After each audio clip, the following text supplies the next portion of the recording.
رسول اللہ صلی اللہ علیہ وسلم سے ایک دن صحابہ کرام نے پوچھا، دریافت کیا، یا رسول اللہ یہ قربانی کیا ہے؟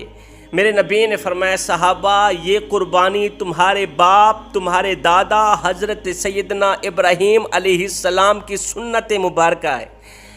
یہ سن کر صحابہ کرام نے مزید پوچھا، یا رسول اللہ پھر اس پر ہمیں اجر و ثواب کتنا ملے گا؟ اس پر ہمیں نیکیاں کتنی ملیں گی؟ میرے نبی نے فرمایا، جانور کے ہر ایک بال کے برابر تمہیں ایک ایک نیکی ملے گی۔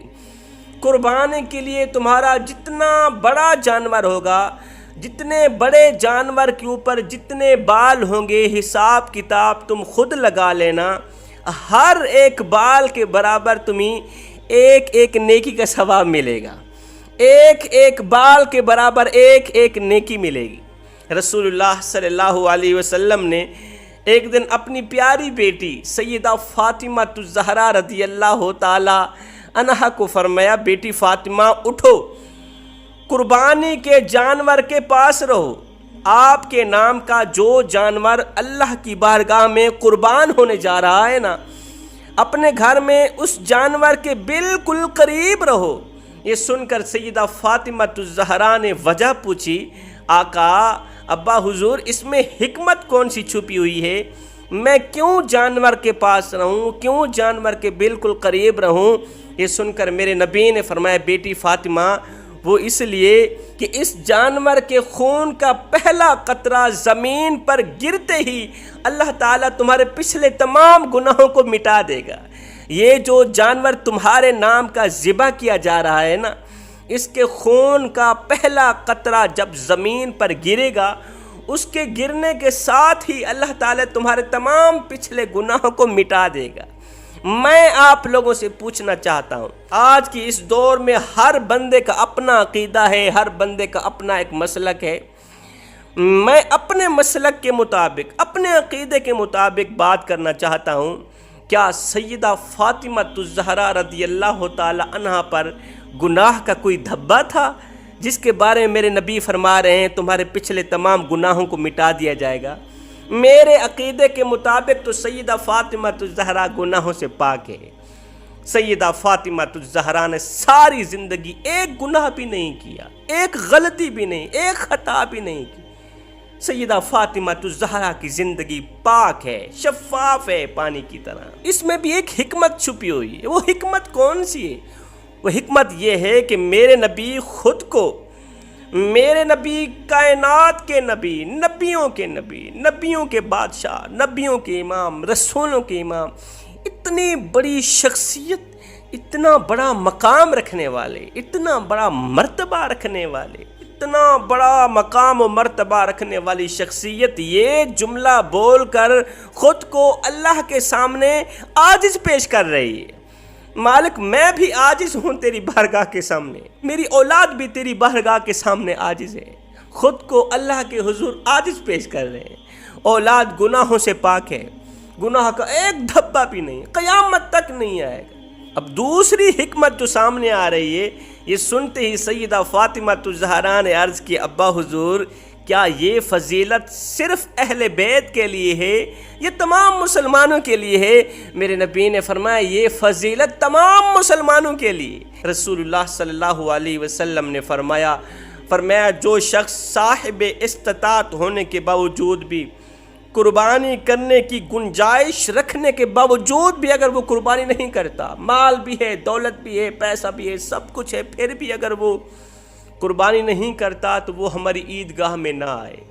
حضرت سیدنا امام جعفر صادق رضی اللہ تعالی عنہ لوگوں کو واعظ و نصیحت فرما رہے تھے، درس قرآن دے رہے تھے، قربانی کی فضیلت اور قربانی کے مسائل بیان فرما رہے تھے۔ اتنے میں آپ نے فرمایا، لوگو، ہر ایک مسلمان کی قربانی قبول ہو جاتی ہے۔ دنیا میں رہنے والے ہر ایک گنہگار، بدکار، سیاہکار کی قربانی اللہ تعالیٰ قبول فرما لیتا ہے، مگر سنو، دنیا میں 3 بدقسمت لوگ ایسے رہتے ہیں جن کی نہ تو قربانی قبول ہوتی ہے، نہ تو حج قبول ہوتا ہے، اور نہ ہی تو نماز قبول ہوتی ہے۔ لوگوں نے پوچھا، حضرت آخر وہ بدقسمت لوگ کون کون سے؟ وہ 3 بدبخت لوگ کون کون سے؟ جن کی قربانی قبول نہیں ہوتی، آپ بھی دل کے کانوں سے سنیں آخر وہ 3 بدقسمت لوگ کون کون سے۔ فرمایا نمبر 1 شرک کرنے والا۔ اللہ اکبر، شرک کرنے والے کا کوئی بھی عمل قبول نہیں ہوتا، نہ نماز قبول ہوتی، نہ حج قبول ہوتا ہے، نہ ہی تو قربانی قبول ہوتی۔ شرک کیا ہے؟ اللہ کے ساتھ کسی کو شریک ٹھہرانا، اللہ کے ساتھ کسی کو شریک ٹھہرانا، اللہ کا دروازہ چھوڑ کر کسی غیر کے دروازے پہ جا کر بھیک مانگنا، خیرات مانگنا، مشکلات کا حل مانگنا، یہ ہوتا ہے شرک۔ میں دیہات کا رہنے والا ہوں، دیہات کے ساتھ میرا تعلق ہے۔ میں اکثر دیکھتا ہوں میرے دیہاتی نادان لوگ مختلف بزرگوں کے مزاروں پر جاتے ہیں، سجدے کرتے ہیں، سجدوں پہ سجدے کرتے ہیں، کہتے ہیں بابا جی ہمیں اولاد بھی دے دے، بابا جی ہمارے دکھڑے دور فرما، بابا جی ہمیں رزق وسیع عطا کر، بابا جی ہماری مشکلات کا حل فرما۔ اتنا بڑا گناہ کر رہے ہیں یہ لوگ، اس نادان کو پتہ بھی نہیں کہ کتنا بڑا گناہ کر رہا ہوں۔ اس میری گھٹیا آہوزاری کو سن کر قبر میں پڑا اللہ کا ولی جو ہوتا ہے وہ بھی اس پر لعنت کر رہا ہوتا ہے، اور لعنتی انسان تیرا خدا میں تو نہیں، تو کیوں مجھے فرعون بنانا چاہتا ہے؟ میں فرعون تھوڑی ہوں، میں خدائی دعویٰ کرنے والا تھوڑا ہوں، میں تو اللہ کا بندہ ہوں جس کے دروازے پہ جا کر میں رحمت کی بھیک مانگتا تھا، تو اس کے دروازے پہ جا کے سجدہ کیوں نہیں کرتا؟ اس مالک کے دروازے پہ جا کے بھیک کیوں نہیں مانگتا، ہاتھ کیوں نہیں پھیلاتا؟ میرے سامنے، میرے دروازے کے سامنے سجدہ کرتے ہو تجھے شرم نہیں آتی؟ اتنا بڑا گناہ، اسے کہتے ہیں شرک۔ میرے نبی نے فرمایا صحابہ شرک سے بچنا، تمہارے ٹکڑے ٹکڑے کیوں نہ کر دیے جائیں، ٹکڑے ٹکڑے کیوں نہ کر دیے جائیں، پھر بھی شرک نہ کرنا۔ شرک کرو گے تو یاد رکھنا تم لوگ تباہ و برباد ہو جاؤ گے، تمہارا کوئی بھی عمل قبول نہیں ہوگا۔ اللہ اکبر۔ آپ کو پتہ ہے انسان جب زنا کرتا ہے اللہ تعالیٰ کو بہت زیادہ غصہ آتا ہے، اللہ تعالیٰ زانی انسان پر غضبناک ہوتا ہے، اللہ تعالیٰ زانی انسان پر غضبناک ہوتا ہے، مگر اتنا نہیں ہوتا۔ غضبناک کیوں ہوتا ہے؟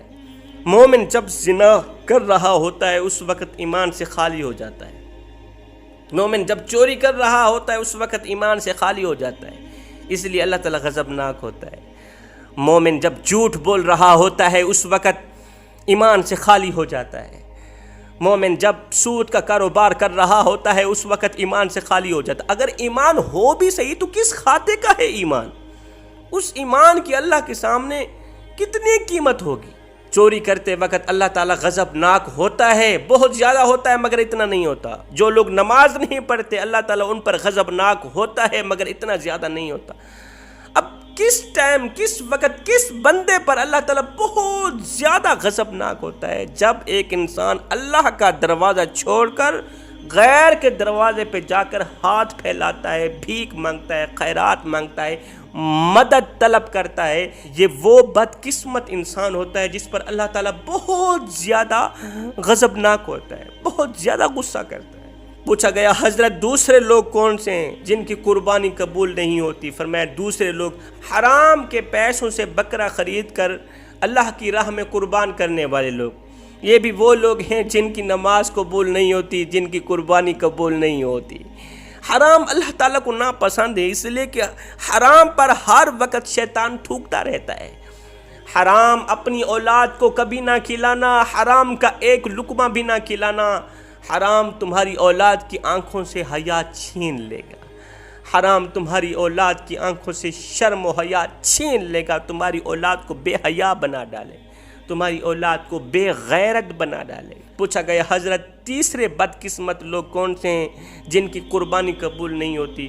فرمایا وہ ہیں سود کا کاروبار کرنے والے لوگ، سود کا بزنس کرنے والے لوگ، مجبور انسان کو 1000 روپیہ دے کر 1200 وصول کرنے والے لوگ۔ فرمایا 3 لوگوں کے علاوہ گنہگار ہو، بدکار ہو، سیاہکار ہو، مسلمان ہو، کلمہ پڑھنے والا ہو، ہر ایک انسان کی قربانی قبول ہو جاتی ہے۔